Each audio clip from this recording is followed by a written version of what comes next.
বলেন। জি, তখন ওই আমি গিয়ে তাদের থাকা কাজগুলো চালাইতাম বা আমারে পার্মানেন্টলি অফারও করে। আমি বিভিন্ন সময় বিভিন্ন কাজে থাকাকালীন আমি পার্মানেন্ট চাকরিটা করতে পারি নাই। আর বিষয় হচ্ছে বাংলাদেশ বা দেশের বাইরের মানুষ অনেক ধরনের যারা এই সম্পর্কে না জানে তাদের একটা ভুল ধারণা সেটা আজকে ভাঙিয়ে দেই।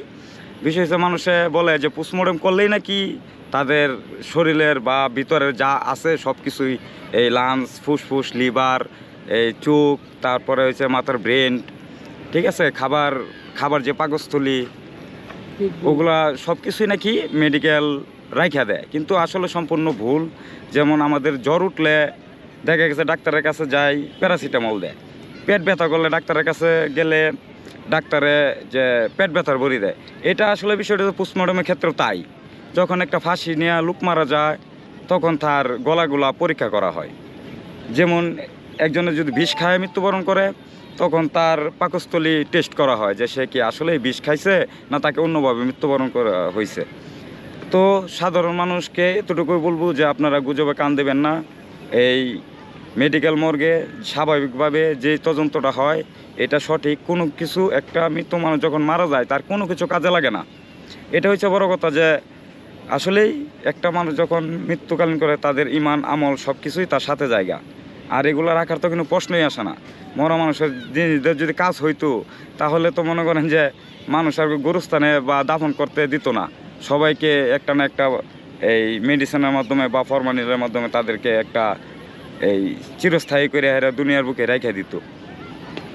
এই আমার অভিজ্ঞতা থেকে আর কি আমি এই কথাগুলো বললাম, কারণ আমি আজ পর্যন্ত আমার চাকরির বয়স পর্যন্ত আমি দেখি নাই বা করি নাই, নিজের হাতেও লাশ কাটাছিড়া করছি, ঠিক আছে, কিন্তু এগুলা কখনোই রাখি না। বা মেডিকেল খালি ময়মনসিংহ না, সারা বাংলাদেশের হোক বা দেশের বাইরে হোক কেউ এগুলা রাখে না।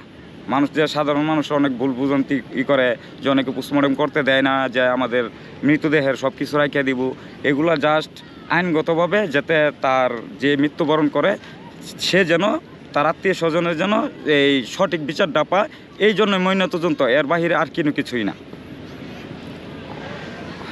মানে আমরা আলমের কাছে অনেক কিছু শুনতেছি। আরেকটা বিষয় আলামিন ভাই, সেটা হইতেছে মানে আমরা তো পুরুষদের যেভাবে আপনার পোস্টমর্টম করেন সেক্ষেত্রে কি মেয়েদের কি পোস্টমর্টম কি সেমই হয় কিনা? জি জি জি, হ্যাঁ, কিভাবে আপনি খুব সুন্দর একটা গুরুত্বপূর্ণ কথা বলছেন। যে বিষয়টা হয়েছে গিয়া আসলে আমরা পুরুষ মানুষ, আমাদেরও মা বোন আছে বা আমাদেরও অনেক সময় দেখা যায় যে বিভ্রান্তিতে পড়তে হয়। একটা মহিলা মানুষকে যখন আমরা পুরুষ মানুষ কাটি তখন এটা আমাদেরও বিবেকে বাড়ি দেয় যে সে একটা মহিলা মানুষ, তার ইজ্জত সম্মান নিয়ে সে গুরুস্থানে যাবে বা তাদেরকে শ্মশানে নিয়ে যাবে। এটা আমাদের বাজে যে সরকার যদি এই একটা জিনিস যে এগুলার দিকে যদি একটু দৃষ্টি দিয়ে তাকাইতো, যে মর্গে পুরুষদের জন্য পুরুষের একটা ব্যবস্থা বা মহিলাদের জন্য মহিলাদের একটা ব্যবস্থা, এরকম করে দিলে সমাজটা অনেক সুন্দর হইতো বা অনেক ভালো হইতো।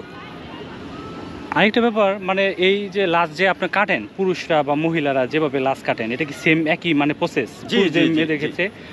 তাহলে আপনার ওই লাশগুলা যখন কাটেন পুরুষদের কি মহিলাদের কি সারা শরীরে কি আপনার কাপড় থাকে বা থাকে না? এই জিনিসটা খুবই একটা আসলে বিষয়টা হচ্ছে যে কাপড় রাখতে চাইলেও ওটা আমরা রাখতে পারি না, কারণ এই থুতা থেকে আপনার এই নাভির নিচ পর্যন্ত কাটতে হয়। ওই ক্ষেত্রে দেখা গেছে যতটুকু সম্মানের সহিত আমরা গোপন অঙ্গটা ঘুরে রাখতে চেষ্টা করি বা গোপন অঙ্গ ঘুরে হাইরেই আমরা এই গোপন অঙ্গ ঢাকাই আমরা কাজ করি। আর বুকটা কি খোলাই থাকে? হ্যাঁ, বুকটা খোলাই থাকে। সেজন্যই বলতেছি যে সরকার যদি এগুলা দিকে একটু দৃষ্টিশক্তি দিত তাহলে সবার জন্যই ভালো হতো। মানে বুকটার মধ্যে কোনো কাপড় রাখে না না, এটা কি আপনার যারা ওই যে আপনার যারা মানে আর কি মৃতদেহের যারা মালিক বা মৃতদেহের যারা আপনার ওয়ারিশ, তারা আপনার এটা দিয়ে কখন নিষেধ বা আদেশ বলে না যে এটা আপনার একটু মানে আপনি ডেকে রাখেন বা এরকম কিছু?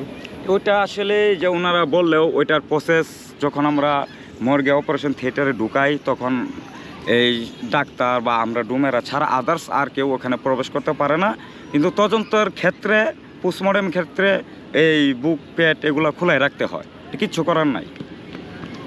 শুধু লজ্জাস্থানটা মানে জি জি জি, ওটা আমাদের যতটুকু সম্ভব হয় আমরা ওটা ডাইকা রেখে কাজ করতে পারি আর কি।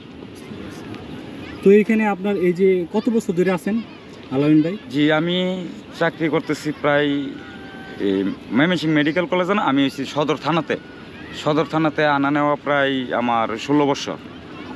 মানে এমন কি কখন হয়েছে যে আপনার মানে আজকে যে লাশটা আপনি কাটছেন বা মানে করছেন এটা আপনি খুব ভয় পাইছেন বা এরকম কি কখন হয়েছে? না না না, এগুলো কখনো হয় নাই। বিষয়টা হচ্ছে একটা মানুষ যখন মৃত্যুবরণ করে তার সঙ্গে কিচ্ছু থাকে না, এগুলো মানুষের মনের ভুল, এছাড়া আর কিছু নাই। আর এমনি কি কোনো লাশ কাটার সময় আশ্চর্য লাগছে কি কোনো দিন? মানে এরকম তো লাগতেই পারে, একটা ব্যতিক্রম কোনো কিছু হয়েছে? না না, আমাদের বেলায় এগুলা কখনো হয় নাই। যদি বলি তাহলে এটা আর কি মিথ্যা কথা বলা হইবে। মানে রাতেও আপনি লাশ নিয়ে আসছেন? না, রাতে তো হ্যাঁ, রাত আমাদের জন্য আর কি রাত আর দিন নাই, কিন্তু মর্গে যখন একটা সময় দেখা যায় যে লাশ কাটা ছিঁড়া হয়, সেটার একটা নির্দিষ্ট টাইম আছে, যখন 3টার থেকে আপনার 5টা পর্যন্তই। এরপর আর পোস্টমর্টম হয় না, ময়নাতদন্ত হয় না। অফিশিয়াল টাইমে? জি জি, অফিশিয়াল। শুক্রবার শনিবার কি বন্ধ থাকে? না না, ওটা সব সময়, ঈদ বর্ষা খোলা থাকে? এগুলো না, হ্যাঁ সব সময়। শুক্রবারে পোস্টমর্টম হয়? হ্যাঁ, ঈদ পূজা এগুলা পোস্টমর্টমের ক্ষেত্রে এগুলা মানা হয় না বা এগুলা হয় না। কিন্তু সরকারিভাবে ওইটা বদ্ধ নাই, সব কিছু বদ্ধ থাকলেও অন্তত মর্গটা বদ্ধ নাই। বুঝতে পারছি। তাহলে আপনি প্রতিদিন আপনার সর্বোচ্চ কয়টা লাশ কাটতে পারেন? প্রতিদিন সর্বোচ্চ যখন আসে, কারণ ময়মনসিংহ সদরের ভিতরে 14টা থানা, তারপরে আবার দেখা গেছে যে ময়মনসিংহ মেডিকেল কলেজ হাসপাতাল আছে, ওখানেও মানুষ অনেক সময় মৃত্যুবরণ করে, 5টা 7টা, কখনো আবার একটাও হয় না, এরকমও দিন যায়। সর্বোচ্চ কয়টা লাশ কাটছেন আপনার লাইফে? জি, আমার লাইফে সর্বোচ্চ 6টা। একদিনে 6টা? জি। প্রত্যেকটা লাশ কাটতে কতক্ষণ সময় লাগে? প্রত্যেকটা লাশ কাটতে বেশিক্ষণ সময় লাগে না, কারণ ছুরি কাছির সময় তো, বা এই ডাক্তারে যখন বলে যে তার কি কি এই সমস্যাগুলো, এগুলাতেই আর কি সময়টা যায়। কাটতে আর সেলাইতে তেমন সময় লাগে না, দেখা গেছে 1 ঘন্টায় 4টা লাশের কাজ করা যায়। এটা তো আপনার ওই বুক থেকে আপনার এইখান থেকেই করেন না? হ্যাঁ, দেখাই দেন কত থেকে? আপনার এই থুতনির থেকে নাভির নিচ পর্যন্তই।